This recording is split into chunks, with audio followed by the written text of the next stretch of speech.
The text message consisted of exactly one word: help. It was sent at 7:15 p.m. on a Friday night. It was not sent to the police. It was sent to a best friend. When you see a text like that, your brain tries to rationalize it. A joke? An autocorrect error? You call the number immediately, waiting for the ring, the pickup, the laugh. But there was no laugh. There was no ring. The phone went straight to voicemail. Brittany Kilgore was not the type of person to cry wolf. She was 22 years old, responsible, tough. She was in the middle of packing up her entire life in California to move back home. She was happy, looking forward to a fresh start. She was supposed to be on a dinner cruise, a formal farewell party on the San Diego harbor, sipping champagne and looking at the sunset. Instead, 13 minutes after getting into the car with her neighbor, she sent that text. She was not on a boat. She was not at a party. She was trapped in a vehicle moving away from the safety of the city, heading deep into the dark, silent hills. And that one-word text, help, would be the last signal her phone ever sent. Let's go back to the beginning. Before the text, before the silence. The setup was perfect. Brittany was alone. Her husband was deployed overseas. She was packing boxes, stressed, tired. She needed a break. That's when the neighbor stepped in. He was not a stranger. He was a trusted friend living in her apartment complex. Older, established. To a military wife living alone, he offered a sense of security. He offered her a ticket to a formal dinner cruise, a farewell party, a gesture of goodwill. It sounded perfect. A safe night out with a trusted friend to celebrate a new chapter. Brittany accepted. Why would she not? On the evening of April 13th, Brittany got ready. She put on a stunning purple cocktail dress, done her hair, put on her heels, ready for a night of elegance. At 7 p.m., the neighbor pulled up. Brittany walked out looking incredible. But as she approached the car, there was a glitch, a detail that did not fit the story. The neighbor was not wearing a tuxedo. He was not wearing a suit. He was wearing baggy, dirty street clothes. Picture that image, the clash. A woman in a formal gown standing next to a man who looks like he's going to a dive bar. It did not make sense. If they were going to a formal event, why was he not dressed?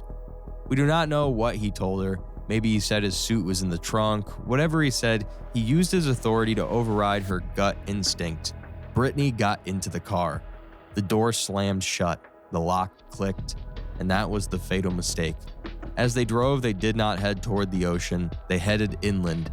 The conversation likely died, the tension suffocating. Brittany realized something was wrong. She hid her phone below the window line. She typed those 4 letters, H-E-L-P. Then, silence. The next morning, Brittany was gone. Her friends came to her apartment. The door was locked. Inside, it was a ghost town. Packing boxes half-taped, phone charger still plugged in. It was the apartment of someone planning to come back. Friends called the police immediately. The San Diego Sheriff Department did not waste time. They knew Brittany was reliable. They pinged her phone. In this case, digital tracking was the key to finding the truth. But in your daily life, being tracked is a danger. It's not a safety feature. This is why you need to take your digital privacy seriously. You are being watched. That's why I use NordVPN. It's for anyone who wants their personal life to stay personal. NordVPN encrypts your data. It hides your IP address so you don't leave a trail for anyone to follow. What happens on your screen should stay on your screen. Secure your digital life. Go to nordvpn.com/deadlyobsessions for a massive discount. The data came back, and it told a chilling story. The pings told a story of betrayal. They didn't head south toward the harbor. They headed northeast, deeper into the darkness. The phone pinged near Lewis's house briefly, likely just long enough to pick up the kill kit before moving relentlessly toward the desolate brush of Lake Skinner. Detectives went straight to the driver, Luis Perez. He did not panic. He stood in the doorway, calm, arrogant. He claimed he dropped her off downtown to meet another guy, a classic deflection. But the police had the pings. They knew he was lying. They also noticed the atmosphere inside. It wasn't just Luis. 2 women hovered in the background.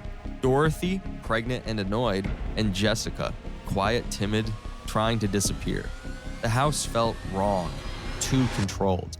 Police asked to search the car. Lewis refused, but through the window of his white Explorer, a detective noticed something. In the back seat, there was a white plastic grocery bag. Innocent enough, but inside they could see the distinctive shape of a stun baton.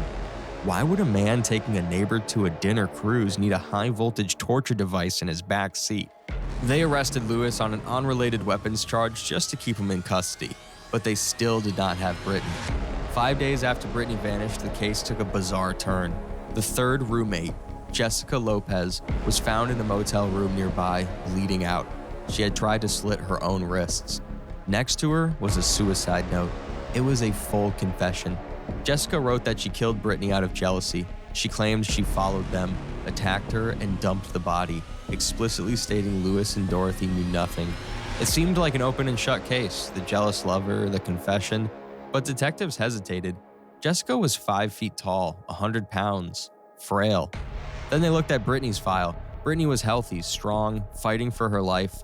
The idea that tiny Jessica could single-handedly overpower Brittany was physically impossible. The note was too perfect.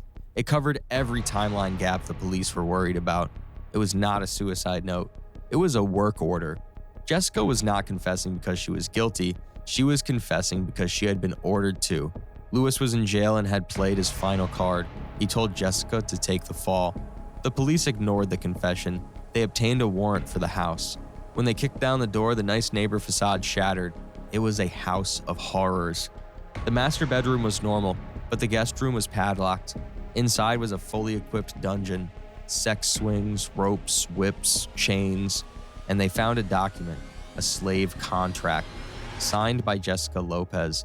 It stated that she belonged to Master Lewis, that she had no rights, no free will. She existed only to serve him and his mistress, Dorothy.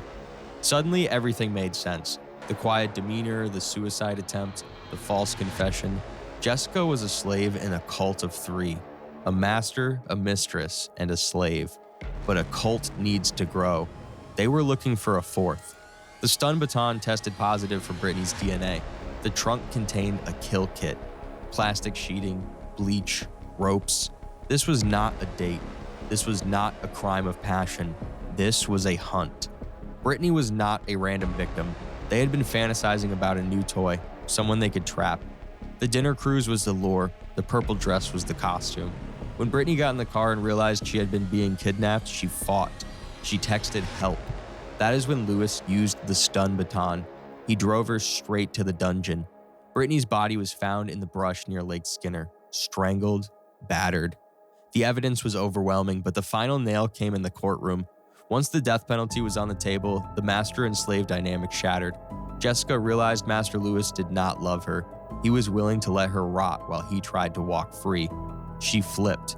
She testified against him. She revealed the truth. Lewis orchestrated it. Dorothy helped plan it. Jessica helped hide the evidence. Luis Perez, Dorothy Maraglino, Jessica Lopez, all found guilty of murder, kidnapping, torture, sentenced to life without parole. Brittany Kilgore was just days away from moving home. She did everything right.